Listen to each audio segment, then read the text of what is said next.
Hello, US History 101 class. Welcome to week 8. And so I just thought I would kind of go over a few things again with all of you because as we're getting further into the semester, we should be having more of a sense of what we need to do in the class. But what ends up happening often with students, and I've been there because I've been a student myself, is you start cutting corners. You're tired. It's just maybe you're not feeling it anymore, or you're just exhausted. Other distractions, whatever. So no judgment on my part. But look, with papers, I'm seeing more and more of you turning away from the rules that I have clearly stated in the beginning that are non-compromisable, like that absolutely must be happening with every paper, okay? And so I'm going to go over again this and try to explain it in a way to really help you understand what you need to be doing with all of your papers, every one of them. Okay, first of all, citations. Look, we professors are aware that AI is a thing, and many papers are being created with the AI. And when it comes to Howard Zen, they're on the internet. Yes, there's a lot of papers this Zen has been used for decades, so you can find a lot of papers online. Now, I have caught students plagiarizing every semester from every age group. I literally had a business owner, a man older than me, practically begging for mercy, for forgiveness when he was caught in super blatant plagiarism, and he didn't deny it. I don't want you all to go through that. Okay, it's embarrassing, and it's very problematic. Like, you can be expelled from school doing it. And what ends up happening a lot of times is just, it's not that you're bad. It's not even that you're necessarily lazy, but sometimes this just starts to happen when people are feeling desperate, right? They just can't write, having a hard time concentrating. All these different factors that go into papers. Papers are not easy necessarily. Now, I'm really not even pushing you to do it as tough as I could for a college level. This class is set up to be college level. Now, I'm sticking within my parameters, but I'm letting you know that I have a friend and colleague who really has always made all of his students follow very precise models and he would not waver on everything. And when you get into upper division in college, if you're writing papers, even your bibliography will get dinged, with red if you don't do it exactly right. Okay, so this is where I need you to practice, and I'm giving you the minimum important skills to understand. So, what are that?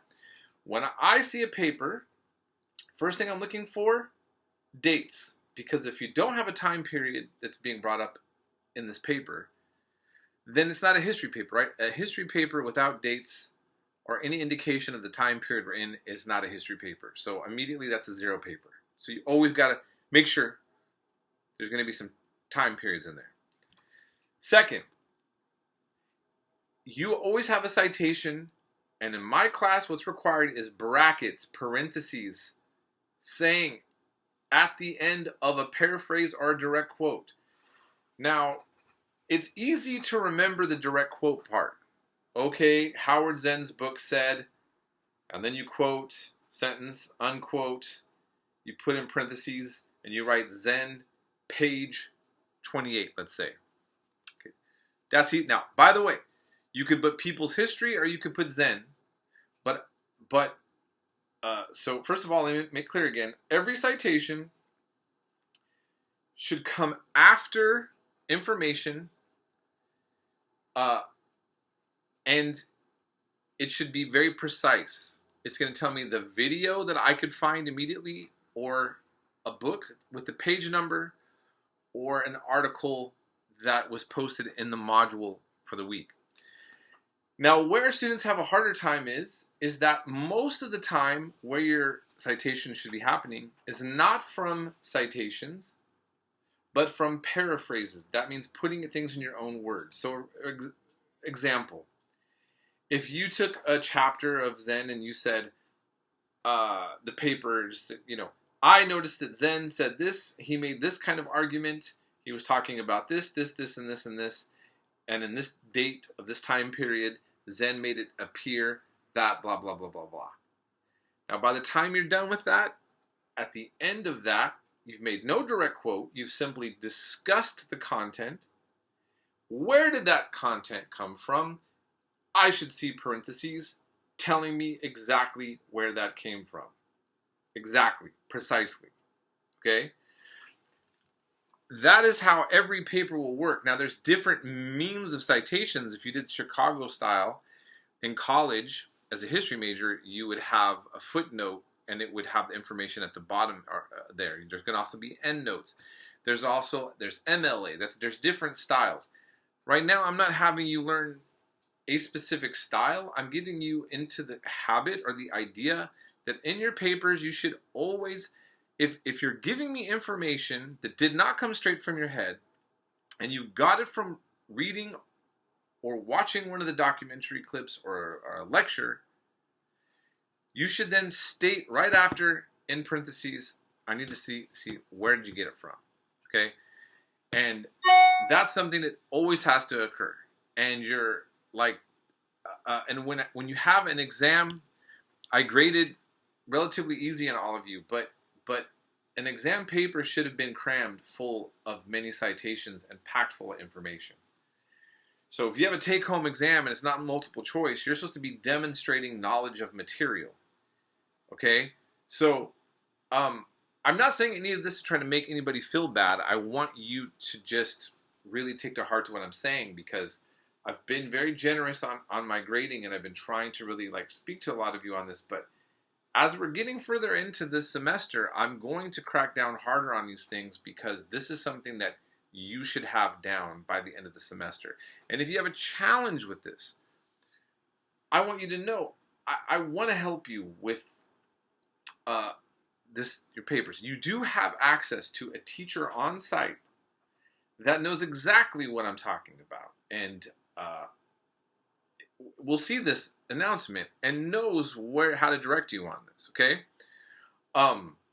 And just to let you know, if you find it easier to use a particular citation method, like if you were trained in MLA or at your school in a precise citation method, that's totally acceptable, because I'm really just trying to get you into the habit of using citations. I would be fine if you use another traditional, academic type of citation, but I only want you doing that if you're so kind of well trained in it that you actually know what you're doing with that, and you're going to use it precisely. Okay.